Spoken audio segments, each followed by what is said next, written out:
welcome back to this week's video. I hope you guys had an amazing week, and I can't wait for you guys to join today and just learn a little bit more about God and to do some activities and worship Jesus. So if anybody could stand up and get ready for the worship that is about to start.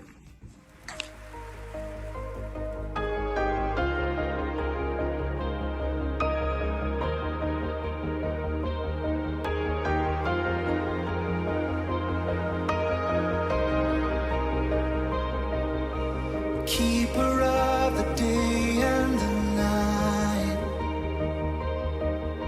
holder of the sun and the sky. You command the waters and the wind. There's not one thing you're not greater than. Come on, we sing. Greater than the mountain that's in front of me.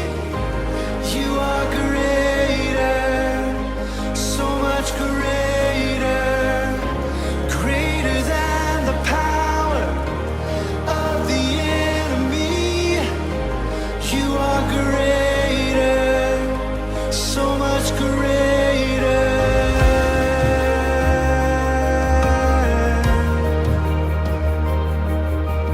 Faithful over all of my days, God above the storms that I face. My hope is in your name and nothing less. There's not one thing you're not greater than. Greater than the mountain that's in front of me.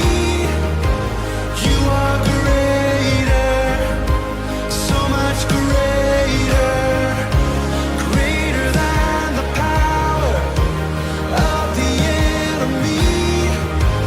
You are greater, so much greater. Come on, we believe that in this building tonight, right?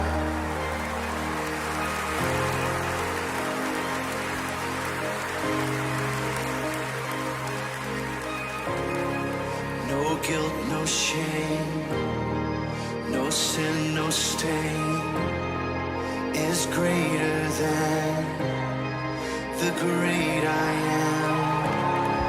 No fear, no grave, no other name is greater than the great I am.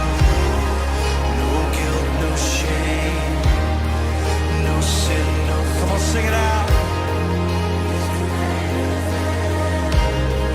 The great I am. No fear, no grave, no other name is greater than the great I am. No guilt, no shame, no sin, no stain is greater than the great I am. No fear, no grave, no other name is greater than the great I am. Hallelujah. Hey everyone, welcome back to this week's lesson. So we're just gonna get right into it.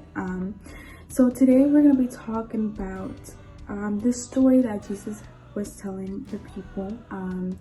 When Jesus was on earth, he went around teaching and performing miracles. As we know, crowd would follow him, and everywhere that he went, there was a crowd.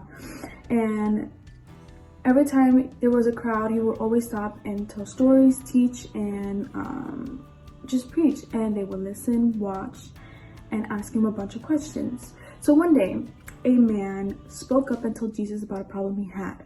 And in the Bible, Luke 12:13, it says, "Teacher," he said, tell my brother to divide the family property with me." Jesus could tell that the man just wanted more stuff for himself.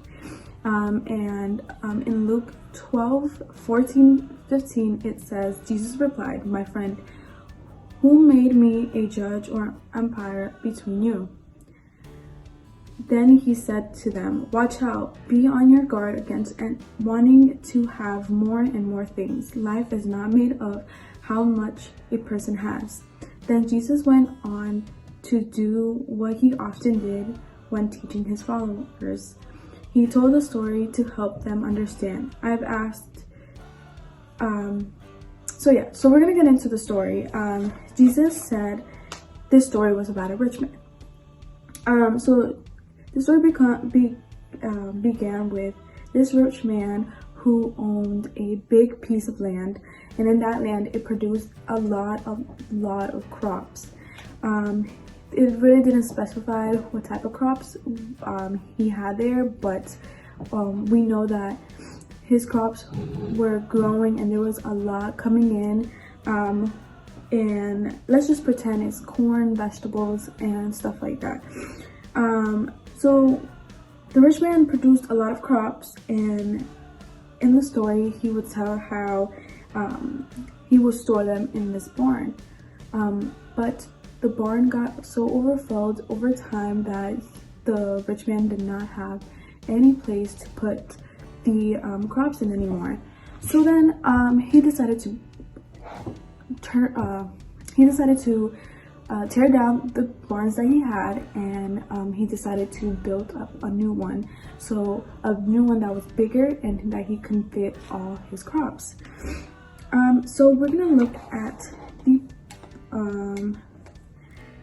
at Luke 12:18-19, and it says, "He said, 'This is what I'll do. I'll tear down my barns and build a bigger one. I'll store my extra grain in them. I'll say to myself, I have plenty of grain stored away for many years. Take life easy, eat, drink, and have enough time.'" Yeah, so he did exactly what he said. He tore down everything and decided to store all of the things, and then we'll see that after that happened, the rich man said, "God," it seemed like the rich man pretty much had everything set up for himself. He had his life planned. He thought that his life was going to be easy and that it was going to be like that. Like he had everything. He didn't have to worry about anything. But we're going to see how God reacted to this. God said to him, "You foolish man, tonight I will take your life away from you. Then who will get all the stuff that you have prepared for yourself?" And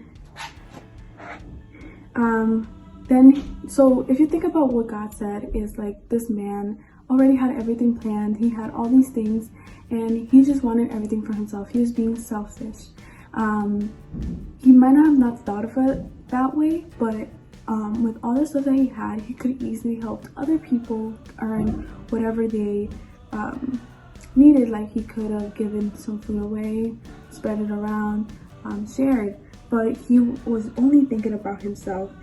So the story that Jesus just told wasn't necessarily based on a real guy. It was just a story that was prompted because of, do you remember that guy in the beginning that asked Jesus if he could tell his brother to divide the family property? Because of that question, Jesus decided to tell the story and to share it all. So here it says, "This is how it will be for whoever stores things away for them, but it is not rich in the sight of God." In other words, we shouldn't try to keep everything to ourselves. We choose to live God's way instead. We be generous and willing to share. So following back to the guy that was in the beginning, we never actually received or could see in the Bible what his response was or what he did after Jesus told the story. Because after this, the story that Jesus told, Luke 12, the chapter finished. So we might not know exactly what he did or what he responded, but what is important that we take away from this story is that we shouldn't be greedy, and we should be willing to share, because at the end of the day, who gives us everything comes from God. Everything is from God. So we should be willing to do what he wants with our things and willing to share and be generous, because that's how generous he is with us.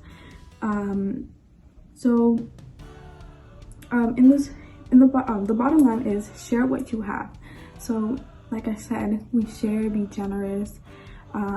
That's all what we can get from the story. We can maybe get more things, but the main focus is that we share and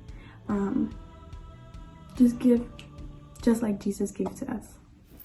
Hi everybody, God bless. I hope you had an awesome new year, and I hope you had an awesome break from school as well. Thank you, Leslie, for that lesson. I pray that you guys definitely learned something from it and that you enjoyed it as well. We're gonna go ahead and get into our activity for today. I'm gonna go ahead and list the items that you're gonna need right here, and I hope you guys enjoy. Alright, so these are the supplies that we're gonna need. You don't have to use these same exact colors. It's personal preference, but I decided to use brown cardstock paper for the barn, and I decided to use red for the roof and blue for the doors and the gold yellow color for the grain. And each of these pieces of paper, we're going to be folding them into 4s. And as far as cutting out the shapes, you can definitely have fun with it and make your barn house whatever shape you'd like. Doesn't have to be super perfect. Just make sure you create your barn house and your roof. The roof can be more of like a triangle if you'd like, and then the doors can be however you want as well. I just made them more rectangular, and the grain is going to go inside so that it can look like they are full of grain. So I'm going to go ahead and start placing these down on our sheet of paper.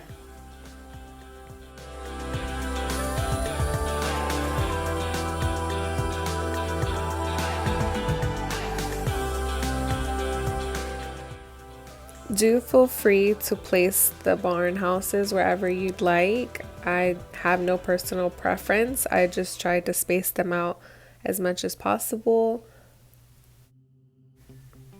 Go ahead and feel free to make your background a lot more pleasing. I decided to add some grass and lines for crops that he was probably planting at the time. Alright, now we're going to go ahead and move on to our rooftop. Definitely feel free to make the roof to your liking. You can make them more rectangular or more triangle. Totally personal preference.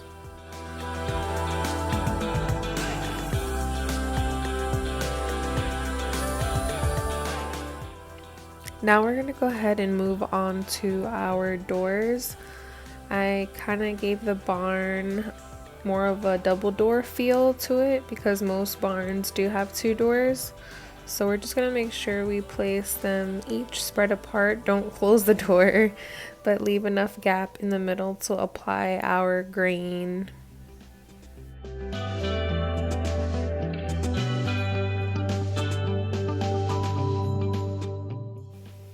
Alright, now we're going to move on to the grain. And I made sure I left a gap in between the barns so that it can fit. And we actually get this from verse 18 where it says, "Then he said, 'This is what I'll do. I'll tear down my barns and build bigger ones, and there I will store my surplus grain.'" If you Google surplus, the definition is more than needed. So that's why we made 4 new big barn houses and was able to store his surplus grain. I drew some windows to finalize and we are finished. I hope you guys enjoyed. Alright, so we are finished with our activity and I hope you guys enjoyed it. Definitely show your parents or your friends what you learned from the lesson and how it all tied into the activity that we created together. I hope you guys have an awesome week ahead and stay blessed always. Thank you so much, guys, for joining us this week for our lesson. I hope you guys enjoyed it. I hope you enjoy the craft and the worship, and I can't wait to see you next time, and hopefully we'll see you here next week. Bye.